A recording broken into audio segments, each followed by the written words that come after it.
Końcówka sierpnia, za oknami już całkiem przyzwoita pogoda, w sensie, że nie strasznie upalna, zrobiło się chłodniej. Ale jak zaczynałem się tą polędwiczką, co tu wisi, zajmować, to była to pora taka, że ciężko byłoby robić jakąkolwiek wędlinę oprócz szynkowara, bo było tak gorąco i tak dużo owadów, że wszelkie działania wędliniarskie na kiełbasie, wędlinie, czymkolwiek wiązały się z dość sporym utrudnieniem.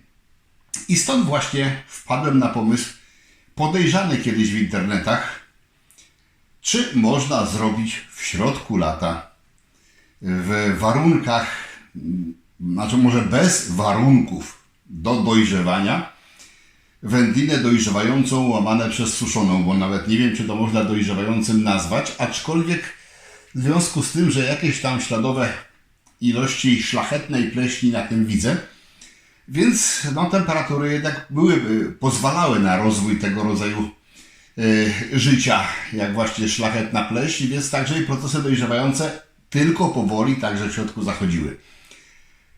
To można zrobić w zasadzie wszędzie tam, gdzie jest lodówka, bo pomysł był taki, żeby sobie przygotować takie polędwiczki i nie trzymać się standardu, czyli 1-2 doby w temperaturze pokojowej. Potem proces cały dojrzewania w temperaturze 8-12 stopni, w odpowiedniej wilgotności. Więc tych rygorów, żeby dostać wędlinę dojrzewającą, jest dość sporo. Tutaj zapeklowałem, przyprawiłem i powiesiłem w lodówce. I przez cały ten okres wisiały te polędwiczki w lodówce, tylko i wyłącznie w lodówce, a tam się temperatura maksymalnie osiągała 6 stopni, a zwykle się trzymała w okolicy 4.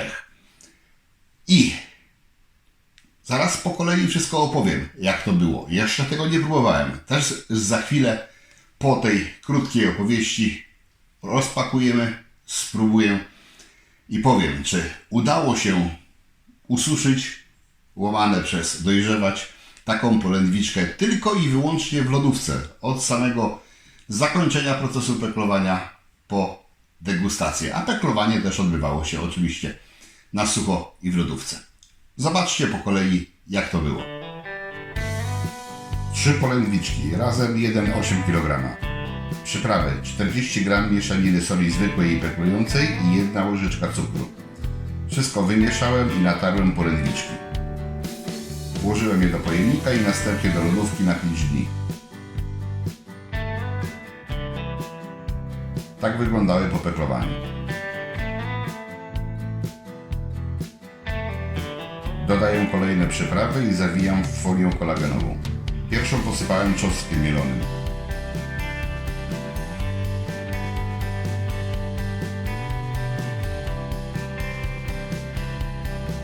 Obwiązuję sznurkiem.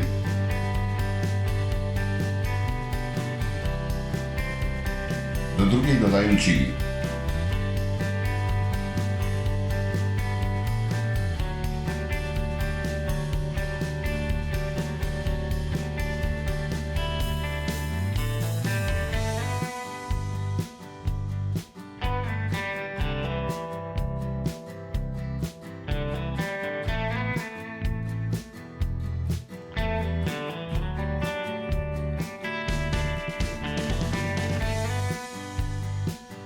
Do trzeciej tymianek i pieprz. Będę miał 3 różne smaki.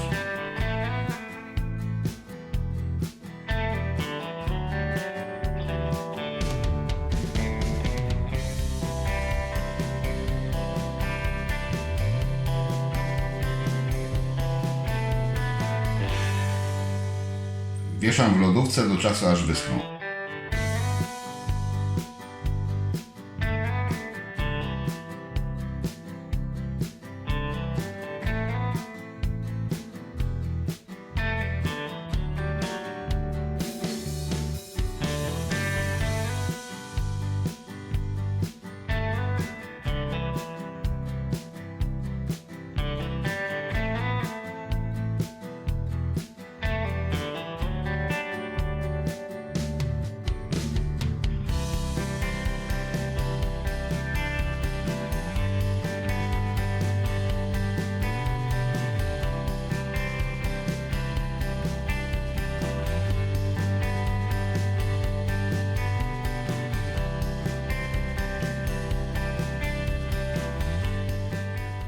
No, muszę wam powiedzieć,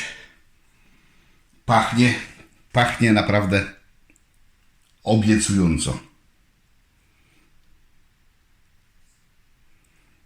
Tak wygląda.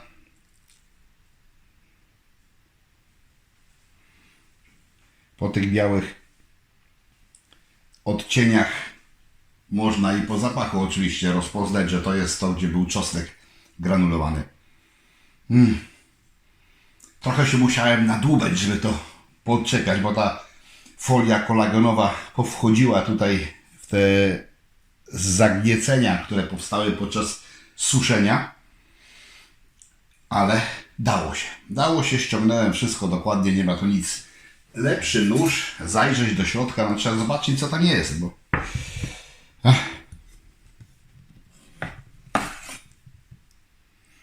Zobaczcie.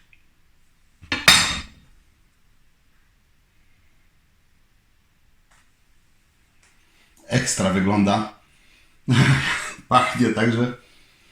No muszę powiedzieć, że na tym etapie, jeszcze nie próbując, mogę powiedzieć, że to jest bardzo udane. Pięknie pachnie, zarąbiście wygląda. Muszę tylko spróbować.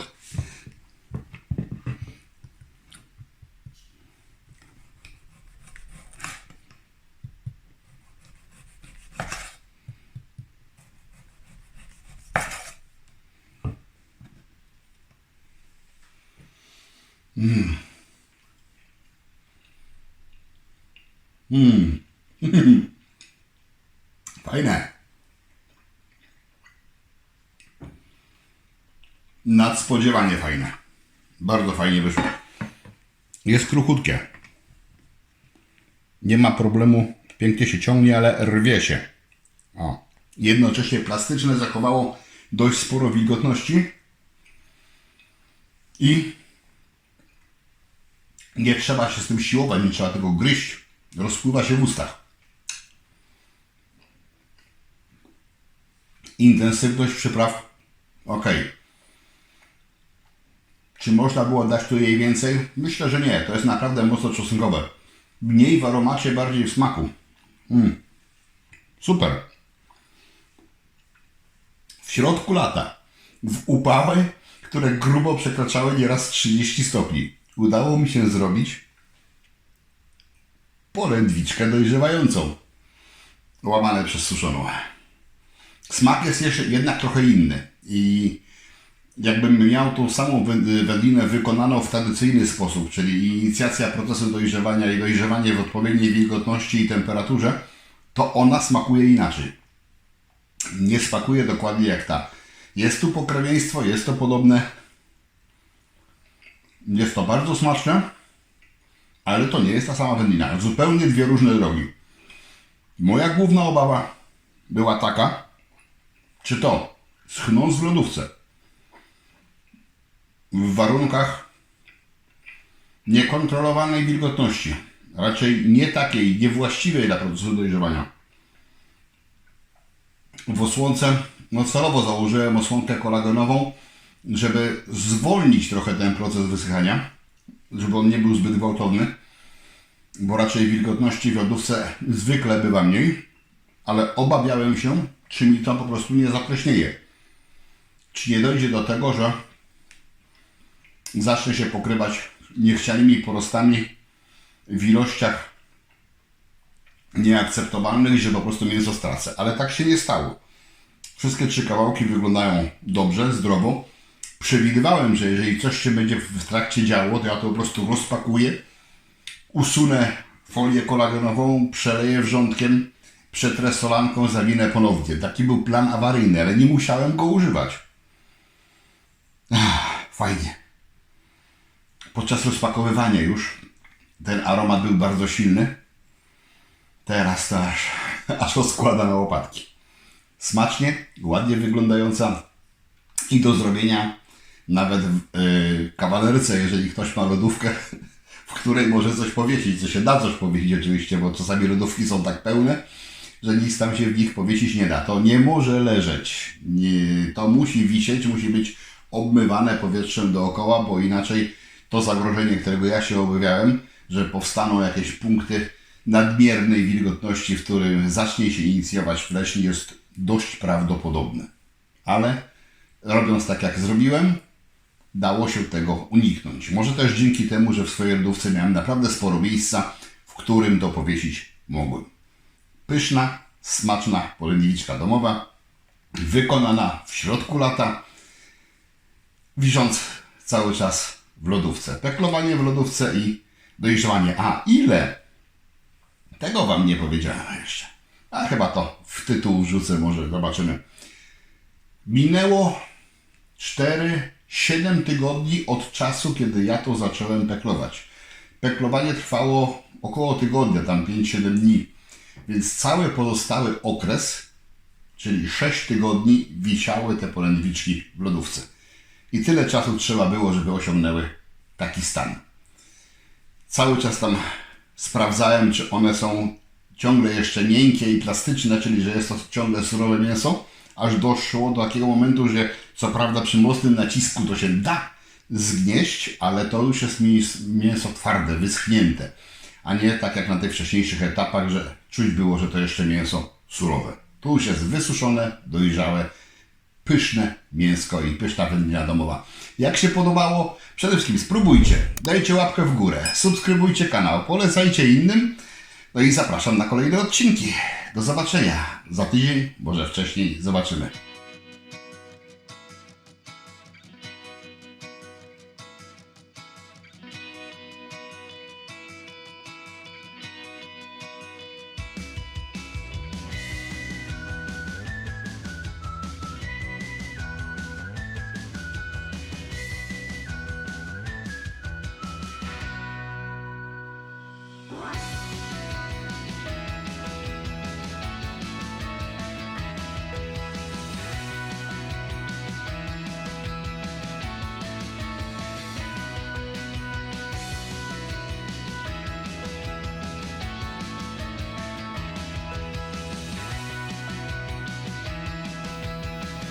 Zapraszam, wpadnijcie na zakupy do mojego sklepu. Znajdziecie tutaj takie rzeczy jak wędzarnie i generatory dymu, szynkowary, sprzęt dla winiarzy, sprzęt i surowce dla piwowarów,